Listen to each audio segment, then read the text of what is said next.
there's something that a lot of people don't understand unless they lived it.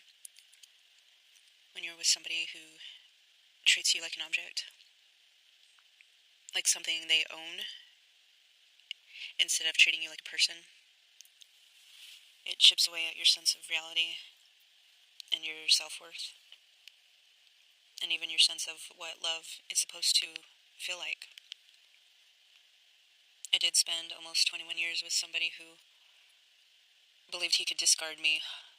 He thought he could break up with me whenever it suited him. In his mind, once he broke up with me, he had the freedom to live his life however he wanted, be with whomever he wanted, don't have any shame or guilt after he did what he wanted to do, and then he came back home, expecting me to still be here like a placeholder, crying, waiting. He even had the audacity to email me and say, "Why didn't I chase him?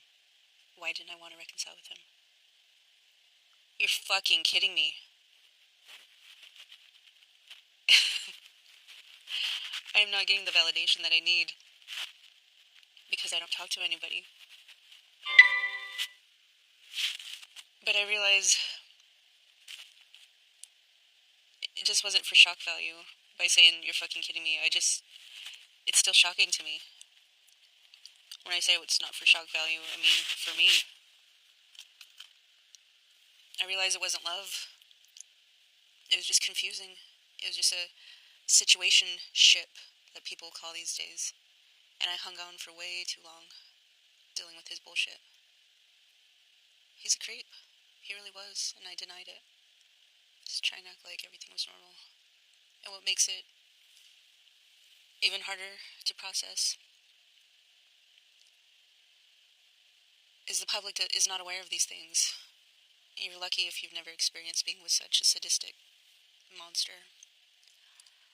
And I go back and forth calling him a monster, and sometimes I don't. It just kind of depends on my thoughts for the day, because I try not to dwell on what he did to me or my kids. But keeping it at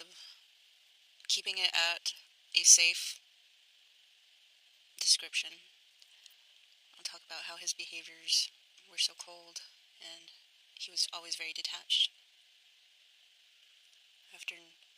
I often wondered, am I the one that's overreacting? Am I the crazy one for thinking that his behavior is so wrong? And every time I call him out, he loses his shit on me and acts like I'm the one that doesn't want him to have any fun.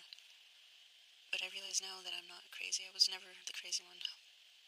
When you're with somebody who repeatedly lies to your face, cheats behind your back, and manipulates you on a daily basis, and then the weekend comes around and he doesn't want to spend time with you or your children, so you're the one that takes care of the kids, takes care of the whole household. And when the weekend comes around, he's just locked up in his room, online with his friends, doing his podcast or whatever the hell he's doing, and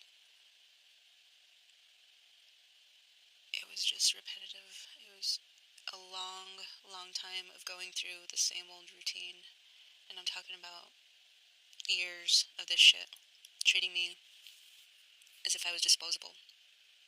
And that's the real harm. That's the abuse. And I do know that people like him, they don't mourn the loss of a relationship the way normal people would.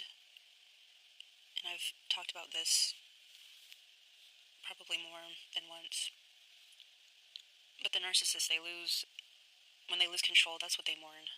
They are sad that they lost attention. They lost someone who made their life easier. They lost a maid. They lost a manager. They lost a mom that did everything for them. And when these people, after they discard you, when they come back, it's insanity. It's just pure insanity that they have this expectation of you, that you should still want them, that you should still want to chase them. It really does feel surreal.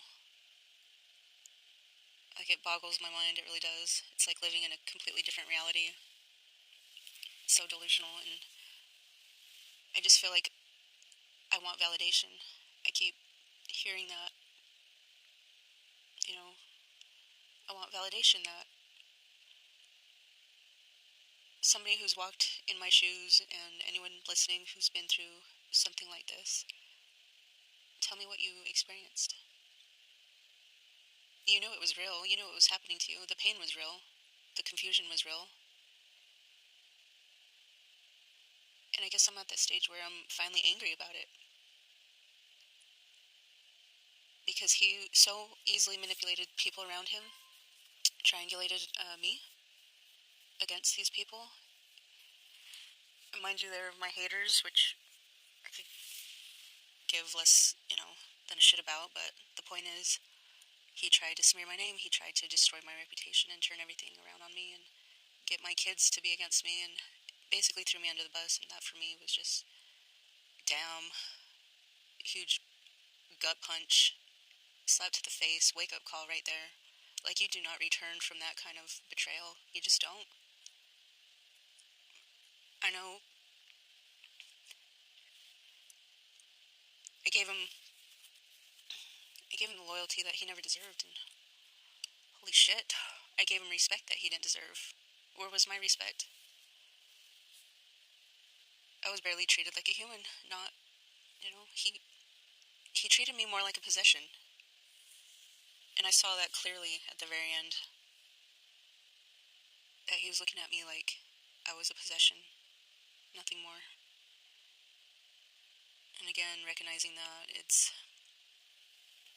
what I have to do. I don't have bitterness. I'm just really disgusted, sitting with my anger right now, and honestly, I validate myself. Being treated like an object, being discarded, and then expecting to be a placeholder and waiting and expecting me to be crying my eyes out and begging him to come back, and it's really dehumanizing. I don't know what else to call it. I know it might be confusing for those of you that have never gone through the traumatizing relationship like this, and it's beyond hurtful, and I'm beyond furious about it. I really am. I know I don't sound furious, but I'm fucking pissed. And I need an outlet right now. I need to find an outlet for my anger, because, yep, that's the stage I'm in. I'm just mad.